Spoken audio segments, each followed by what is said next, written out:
ദീനിന്റെ പുരോഗതിക്ക് അപകടമാണെന്ന് വിലയിരുത്തപ്പെട്ട കാലത്ത് ഒരു കയ്യിലെ തസ്ബീഹുമാലയുടെ പിൻബലം, തന്റെ തലപ്പാവിന്റെ വിശുദ്ധിയുടെ പിൻബലം മാറോട് ചേർത്ത് വെച്ചുകൊണ്ട് ഇസ്ലാമിന്റെ പാരമ്പര്യമായ ചിന്തകളെയും ചിന്താധാരകളെയും കർമ്മരീതികളെയും ആധുനിക സമൂഹത്തിന്റെ സാമൂഹിക മനസ്സുകളിലേക്ക് കൈമാറപ്പെടാൻ പറ്റുന്ന സർവാംഗീകൃതമായ പദ്ധതികളോട് ഈ സമൂഹത്തിൽ അവതരിപ്പിച്ച ഇന്ത്യ രാജ്യം സമകാലികമായി കണ്ട ഏറ്റവും വലിയ ചരിത്ര വിപ്ലവകാരിയാണ്.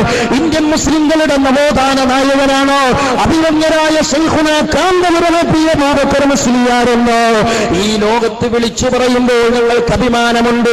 ആ വ്യക്തിത്വത്തെ തകർത്തെറിയാൻ നിങ്ങളുടെ ആവനാഴിയിലെ അവസാന തമ്പം പുറത്തെടുത്താലും നിങ്ങൾ നിരാശരായി തിരിച്ചു പോകുമെന്നല്ലാതെ പൂർണ്ണ നിലാവ് പോലെ പുഞ്ചിരിച്ച് പ്രബുദ്ധ മലയാളികളുടെ മുമ്പിലേക്ക് ഈ സമൂഹത്തിന്റെ സാമൂഹിക പരിഷ്കരണ പദ്ധതികളുമായി കടന്നു വരുന്ന അഭിമന്യരായ ഞങ്ങളുടെ നായകരെ നിന്ദിക്കുവാനോ അവഹേളിക്കുവാനോ ഞങ്ങളുടെ ശരീരത്തിൽ ആത്മാവുള്ള കാലത്തോളം ഞങ്ങളുടെ ഹൃദയാന്തരാളത്തിന്റെ ആ പണ്ഡിത മഹാത്മാക്കളെ കുറിച്ച് ഒരു കറുപ്പിന്റെ ചിന്തയുണ്ടാക്കാനോ ഈ ലോകമൊന്നടങ്കം വിചാരിച്ചാലും ഒരാൾക്കും സാധിക്കുകയില്ല എന്ന് 1000 ആർജവത്വത്തോടെ ഞങ്ങൾക്ക് പ്രഖ്യാപിക്കാൻ കഴിയും.